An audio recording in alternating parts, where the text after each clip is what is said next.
So here we have the Vauxhall Corsa on a 70 plate. I'm going to start off by showing you around the outside of the car. And then we'll hop in and run through some controls on the inside of it. From the outside, you can see it's a 5-door car with alloy wheels and tinted windows. We're going to start off inside the boot area first of all. As we approach the back of the car, you can see we have reversing sensors, plenty of boot space as well, along with that 60-40 split folding rear seat should you wish to increase this space even further again. Okay, so we're just going to work our way back around to the front of the car and then we'll hop in and run through some controls on the inside. Now that we've done a full circle of it though, you can see it's in fantastic condition the whole way round.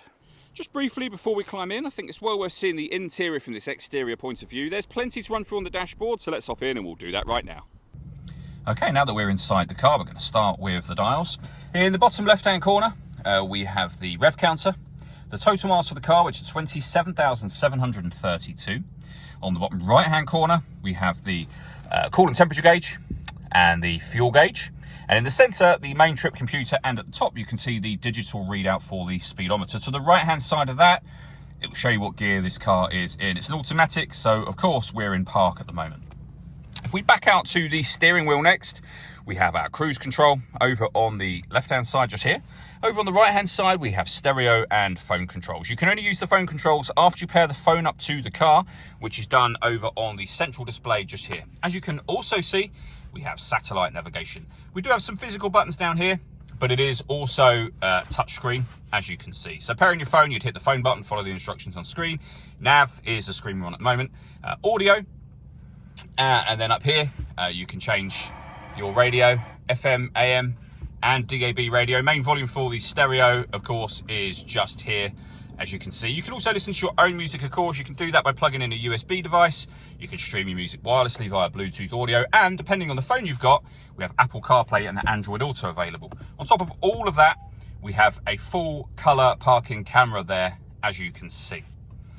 Working our way down from that, we have the air conditioning, so you can adjust the temperature, fan speed, and the direction you'd like the air to be distributed in.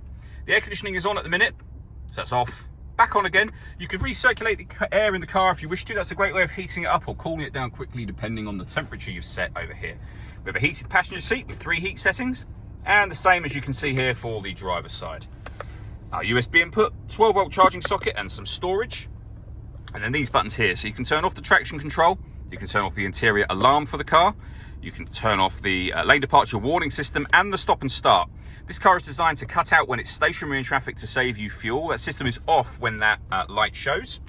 We then have the gear lever for the fully automatic gearbox, an electronic handbrake, and you can change the drive mode for the gearbox and the car in general, so you're able to put the car into sport and normal, also eco, and the mode that you are in will show as you select it up on here. All that leaves me to say is thank you for taking the time to watch this video. If you'd like to come and see the car for yourself and have a test drive, please feel free to call either of our MJA sites. We'd love to hear from you soon.